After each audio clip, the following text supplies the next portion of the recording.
Queridos amigos, bienvenidos al estudio de la Escuela Sabática. Llegamos a la lección número 4, parábolas. Como siempre, antes de empezar, os invito a que forméis parte de la comunidad de WhatsApp de Safeliz para que estéis informados de las últimas novedades y que podéis participar de la bendición que está resultando de esa comunidad. El versículo de memoria de este primer día se encuentra en Marcos capítulo 4, versículos 24 y 25, y dice: Dijo también, miren lo que oyen. Con la medida con que miden, los medirán otros y aún les será añadido. El que tiene, al que tiene se le dará, y al que no tiene, aún lo que tiene le será quitado. En esta semana, la escuela sabática se centra en parábolas del capítulo 4 de Mateo. Y algo importante que se destaca es que el Evangelio de Marcos es el que menos parábolas tiene de los tres sinópticos, de Mateo, Marcos y Lucas. Sin embargo, los mensajes que se transmiten son muy buenos. Lo que vamos a hacer, por tanto, en esta semana es analizar esas parábolas que aparecen en este capítulo, que son 5: la parábola del sembrador, la parábola de la lámpara, la parábola de la medida, la parábola de la semilla y la parábola del grano de mostaza. Gran parte del estudio tiene que ver con la parábola del sembrador, ¿verdad? Que es la más amplia, pero después vamos a ir desgranando el resto en este patrón que aparece en la Biblia, en el que se explica la parábola, se explica el porqué de la parábola y luego se explica el argumento principal, la esencia de la enseñanza. No te lo pierdas. Hola amigos, continuamos con el estudio de la escuela sabática. Llegamos al domingo 21 de julio. La parábola del sembrador. La encontramos en Marcos capítulo 4, versículos del 1 al 9, y es muy interesante porque en ocasiones las personas al leer las parábolas van directamente al mensaje final, ¿no? Al dicho, a la esencia, a lo que quiere transmitir. Pero por el camino, si vamos directamente al final, nos podemos perder algunos matices muy importantes. Así que el autor de la escuela sabática nos invita a detenernos, especialmente en esta parábola, para captar todos los matices y tratar de descubrir enseñanzas de utilidad. Lo que nos cuenta, por ejemplo, en esta parábola, es, para empezar, que la semilla es la misma. Este primer detalle, que puede pasar desapercibido, en realidad es muy importante. La semilla es la misma. El sembrador es el mismo. El resultado es muy diferente. Luego, bueno, ¿qué pasa desde esa semilla que es la misma y que termina con resultados tan diferentes? Ese primer mensaje ya es impactante. En segundo lugar, la importancia del suelo, porque básicamente es lo que determina justamente la diferencia del resultado, el tipo de suelo. Y entonces esos 4 tipos de suelos, ¿verdad?, son los que determinan el resultado final. Cuando analizamos la parábola vemos que en realidad son como 4 historias. La historia de 4 semillas, o los 4 tipos de semillas, y cada uno tiene su propio tiempo. Es muy importante esto que señala la escuela sabática, porque a veces parece que la parábola es rápida, pero en realidad si la pusiéramos en secuencia, es una secuencia temporal amplia. Por ejemplo, la semilla que cae junto al camino, rápidamente termina la historia de esa semilla. Cae junto al camino, dice el versículo 4, llegan las aves y se la comen. Fin de la historia. O sea, esa primera historia dentro de la parábola termina ahí. Llegan las aves y se la comen. La segunda historia es la que cae en los pedregales, y esta tarda algunos días. Porque claro, la semilla empieza a brotar, pero por el tipo de terreno, ¿verdad?, llega el sol y como no tiene raíces, pues finalmente muere. En tercer lugar, la semilla que cae sobre espinos tarda más en desarrollarse porque sí que comienza a crecer, pero claro, los espinos es la que la terminan ahogando, así que tarda semanas quizá. Y en el caso de la que cae en buen suelo y crece y da fruto, es toda una estación, quizá una estación de crecimiento. Así que, para empezar, esto ya es importante. Y por otro lado, la importancia que se da en la historia tiene que ver con que 3 historias terminan mal y solo una tiene que ver con éxito. Y sin embargo, también, conforme nos vamos acercando a la historia de éxito, va aumentando la extensión, va aumentando el detalle, va aumentando la intensidad. La escuela sabática nos apunta una posible implicación de esto, y es precisamente el riesgo del fracaso, porque es más común que el éxito, y sin embargo, a pesar del costo del discipulado, qué importante es que el éxito final sea tan grande. Así que la recompensa espera a aquel terreno fértil que recibe la semilla. Hola amigos, continuamos el estudio de la escuela sabática. Llegamos al lunes 22 de julio. Encontramos la interpretación que hace Jesús de la parábola del sembrador. En este caso parece que termina la parábola sin dar ninguna explicación y efectivamente, hasta que no llega al versículo 13 al 20, no se comienza a explicar los elementos de la parábola. El propio Jesús identifica, por tanto, los elementos que aparecen allí, indicando que es una explicación general, ¿verdad? No es que cada detalle tenga que ser explicado, sino que es un detalle, es una alegoría general de lo que representa la predicación de la palabra y la aceptación de la misma. La semilla queda identificada como la palabra de Dios, que como hemos dicho es la misma. El mensaje es el mismo. Sin embargo, los diferentes suelos representan los diferentes tipos de oyentes. Por lo tanto, la recepción de la palabra es la que marca el destino antes. Por ejemplo, cuando el sendero es duro y pedregoso, las aves se la llevan, la arrebatan, y ahí representa justamente cómo Satanás arrebata la verdad por parte de los creyentes. Esta es la intervención más rápida que aparece en la parábola. Por otro lado, aparece el suelo pedregoso, ¿verdad?, poco profundo, que Jesús vincula con las personas cuyo compromiso es superficial. Un compromiso aparente, pero que no tiene profundidad. Y esto hace que finalmente se seque. Y luego el suelo lleno de maleza ahoga la semilla sembrada y representa justamente los afanes y las riquezas y todo lo que este mundo ofrece, que tapa, que ahoga, que asfixia el desarrollo. Aunque la semilla parece que ha enraizado, pero el desarrollo no es permitido por los afanes y las riquezas de este mundo.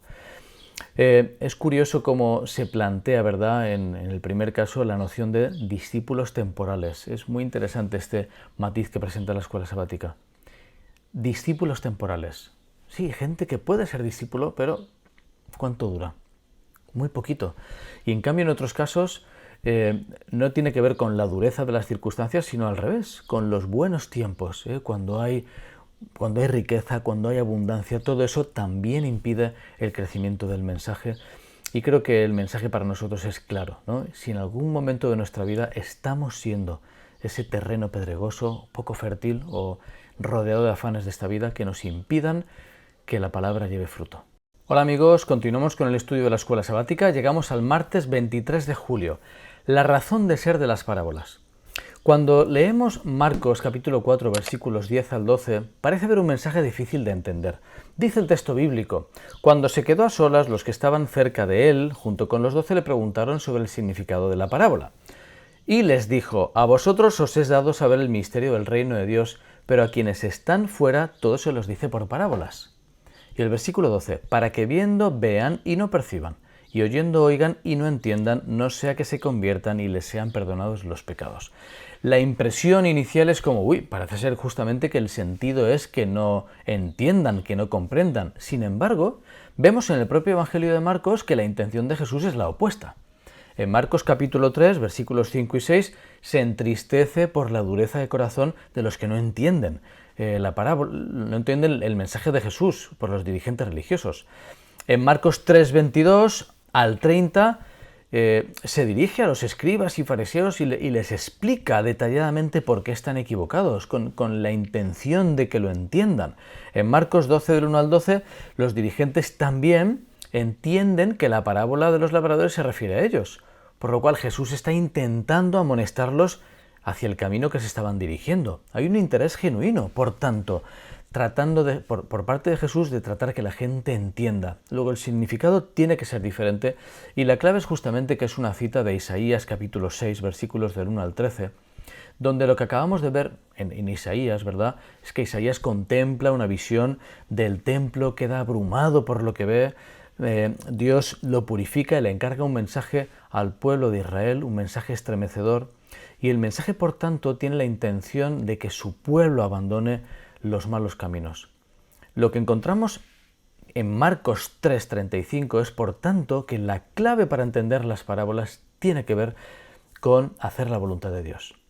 Hacer la voluntad de Dios. Cuando uno se pone de parte de Dios, es capaz de comprender, es capaz de entender.